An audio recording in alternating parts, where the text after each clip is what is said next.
What is up, you guys? Welcome back to my YouTube channel. My name is Christian Corey. You see the title and the thumbnail in today's video. A lot of stuff to talk about per usual. You got the Rockies GM stepping down. Shohei Ohtani went off. Without further ado, let's get into it. So let's start off with the news that came out of Colorado. Yes, the Rockies have big news surrounding their now former general manager, Jeff Bridich. Here's an article from ESPN. It says Jeff Bridich steps down as GM of the Colorado Rockies. It says the Colorado Rockies are in search of a new general manager after Jeff Bridich stepped down from the position on Monday, the club announced. The Rockies said the decision was a mutual agreement with Bridich. Bridich joined the organization back in 2004 and rose through the ranks. He was named Senior Director of Baseball Operations in 2006 and later held the position of Senior Director of Player Development. He was promoted to General Manager in October 2014. Under Bridich, Colorado made the postseason in 2017 and 2018, but the handling of former All-Star Nolan Arenado might have sealed his fate. After signing Arenado to an 8-year, $260 million deal back in 2019, the team took a step backward, finishing in fourth place in each of the past two seasons. Arenado was traded to the St. Louis Cardinals earlier this year after expressing disappointment in the direction of the organization. Greg Fiesel, who on Monday was appointed as team president in addition to his role in charge of the club's business operations, will oversee baseball operations. Bridich said in a statement that he recently had a conversation with owner Dick Manfort and Fiesel about the team's future. The Rockies will name an interim general manager for the rest of the season before searching for a new GM after the 2021 season. So, again, a lot of news, for Rockies, mixed emotions, I would say. If you're a Rockies fan, good news that you got the All-Star game in Colorado since, 1998. But, kind of bad news necessarily. I wouldn't say bad news, but just surprising news that your GM, Bridich, decided to step down and, the Rockies basically let him go. It was a mutual agreement. That's a good thing. There's no scandal behind it. It's not like he did something bad. During his time as general manager, as the article noted, he got the Rockies to back-to-back postseason appearances in 17 and 18. And that was the first time they ever done that in franchise history, and they've been to a World Series back in 2007. Kind of reminds me of the situation that occurred in Detroit a couple of years ago. If you guys don't know the story, Dave Dombrowski was a GM of the Tigers, and at the time, he traded Prince Fielder for Ian Kinsler and a couple other guys. It might have been straight up, but he traded Prince Fielder, who just 2 years prior signed like a 9-year deal with the Tigers worth like $218 million, and that was their big acquisition. Prince Fielder was only in Detroit for 2 years. Then they shipped him off to Texas. They got Kinsler back. It was a pretty good trade because it ended up that Prince Fielder had neck issues and did not play for many years after that.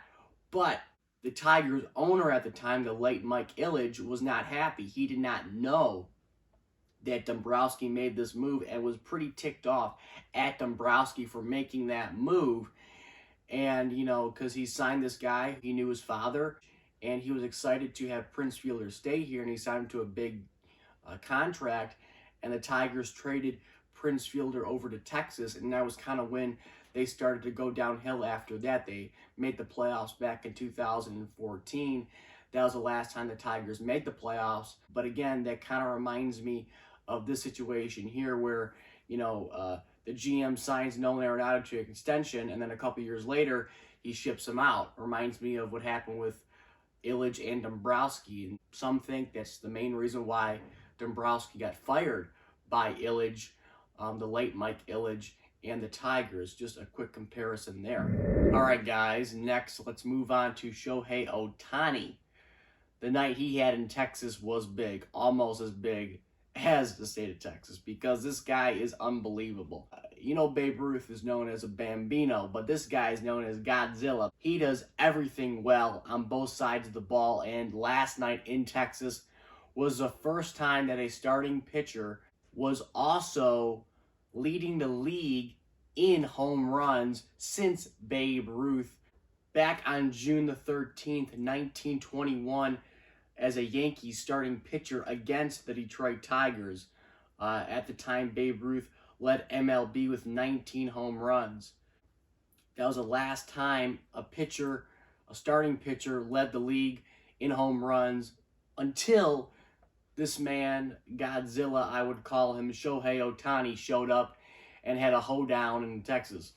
It says Ohtani, 9 Ks, 3 runs scored, 2 RBIs, a W, and history made. Angels two-way star Shohei Ohtani made more history on Monday night, becoming the first player in nearly 100 years to start a game on the mound while also entering the day leading the majors in home runs. He was tied with 7 with Fernando Tatis Jr. Ohtani struggled with his command early and gave up 4 runs in the first, but he settled down on the mound and helped his own cause at the plate, going 2 for 3 with 2 RBIs and 3 runs scored. The right-hander struck out 9 over 5 innings. Ohtani was again the star in a 9-4 victory, picking up his first win since May the 20th back in 2018. That was a pretty complete game of baseball. Angels manager Joe Maddon said, "I had to put the hold sign on him. He wanted to steal too." The first inning was a bit rugged, finding his command, and Nate Lowe grabbed 1 for him. Otherwise, he would have given up 0 or 1 at the most. He kept getting better. That's what he does. On offense, he did everything, including bunting for a hit. If you weren't entertained watching him tonight, you can't be entertained by the game of baseball. That's just facts. I wish I could have saw this game. I didn't realize that this was going to happen. I heard about it. I guess it was kind of my fault. I didn't really make a conscious effort to go watch the game, but that's on me. But I got to look at it some highlights later. Ohtani scored a run before he even got to the mound, drawing a walk in his first plate appearance and coming around to score on an RBI single from Jared Walsh. Ohtani, on the hitting side, had 3 at-bats. He had 2 hits, 3 for 2, 1 strikeout, got a walk. On the pitching side, 5 innings pitched, 3 hits given up, 4 earned runs, 9 strikeouts. 9 strikeouts. That's really good. You got 9 strikeouts, and you got 2 hits and 2 RBIs. That is wonderful for this man. And you scored a run. You did everything, dude. I love this guy. So, as you can tell, this was history in the making. It was going to be inevitable that he was going to make history. Whether he went 0 for 3 and got rocked on the mound, it would have been history. But it's nice to see him have success. The minute Ohtani finished 1 inning and got a plate appearance hitting second, history was going to be made. And I was very pleased to see that. I love this guy. This guy is a beast. I'm going to start calling him Godzilla because this guy can do everything. Like I said, he destroys the baseball on both sides of it, the pitching and the hitting. He hits 450-foot bombs. He throws 103.4 miles an hour. This guy is legit. Babe Ruth never threw 104, 105 miles an hour. No way. And hitting 450-foot bombs, the Bambino probably hit 450-foot bombs, but not while he's pitching. The Bambino pitched for a while in Boston, and then he, converted over to a full-time hitter in New York. The Bambino and Ohtani are very similar and very different because Ohtani is a left-hander like the Bambino, but again, he's a lanky guy. He's a very tall gentleman. He's very lanky. He's a pretty strong dude, and he has incredible stamina. You got to be really disciplined to do this type of stuff. I love this guy. Love to see it. Great that he had success in his first time out doing it, playing this type of format on both sides of the ball. I love it. This is great for baseball. Comment down below your thoughts on this historic achievement made by Shohei Ohtani hitting and pitching in Texas last night against the Rangers. Alrighty, guys. that's all I got for today's video. Like, comment, and subscribe. Comment down below your thoughts on all the stuff we talked about here today. Don't forget to like the video, share the video, tell your friends about these videos and my channel. I really would appreciate it. And as always, guys, I will catch you later.